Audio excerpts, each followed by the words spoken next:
Alors, savez-vous qu'une poule qui a commencé à pondre ne veut pas dire que cette poule est une poule adulte? Est-ce que vous le savez?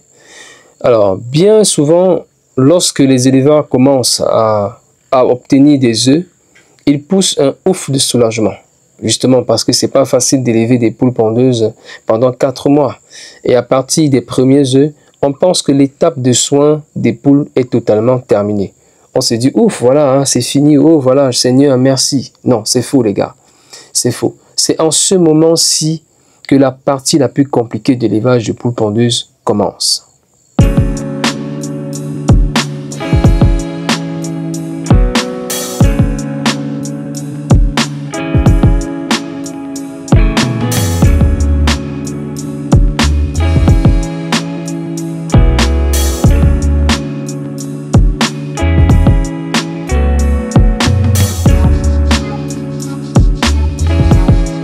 Si vous me découvrez aujourd'hui pour la toute première fois, vous allez m'appeler Dr H. Je suis expert en nutrition animale et à travers justement notre chaîne YouTube, nous essayons de vous apporter toutes les astuces nécessaires pour mieux vous en sortir en élevage de poules pondeuses, en élevage des porcs et en élevage des poulets de chair en Afrique.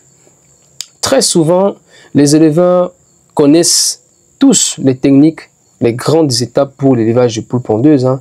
Okay? Tous les éleveurs connaissent vraiment ces étapes-là. Lorsqu'un poussin arrive dans une ferme en phase de démarrage, on se prépare à mettre tous les soins qu'il faut pendant 16 à 18 semaines pour avoir les premiers œufs.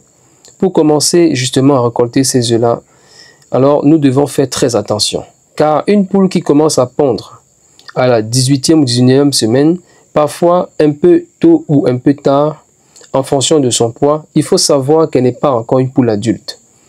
Okay? Ce n'est pas parce que vous obtenez les premiers œufs, forcément que vous allez croire que la poule est déjà assez développée. C'est un peu comme une jeune fille de 12 ans qui tombe enceinte. Alors, elle n'est pas encore totalement mature, elle n'est pas assez développée.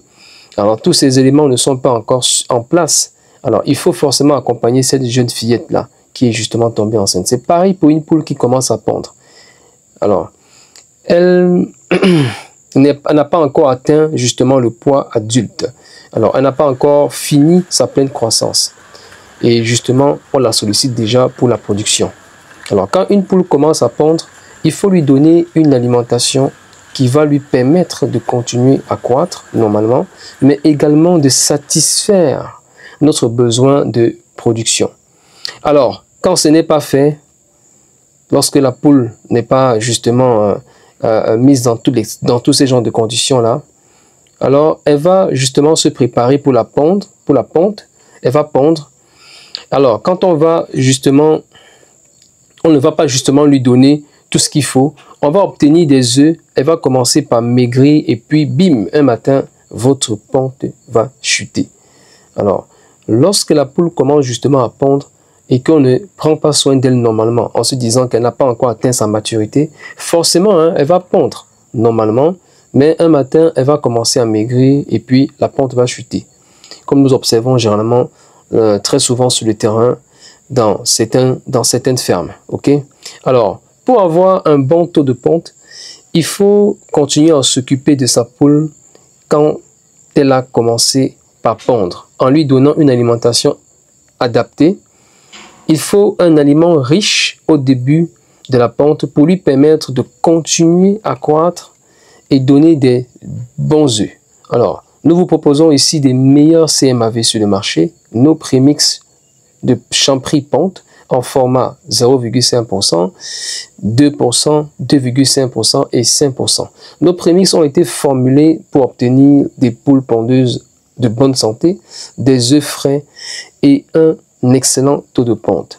Alors, quand on ne le fait pas, on a tous les accidents de ponte que nous connaissons. Et surtout, on a une courbe de ponte qui ne persiste pas une fois que le pic de ponte est atteint. Donc, à l'entrée en ponte, gardons en tête que de 5% de ponte jusqu'à la 30e semaine, une poule doit encore gagner 300 grammes pour devenir une poule complètement mature.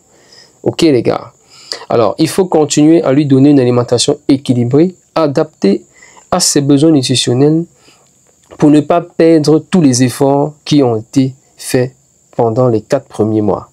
Alors, pour plus d'astuces, les gars, n'hésitez pas à liker, partager et écrire en commentaire astuces et on viendra faire le reste.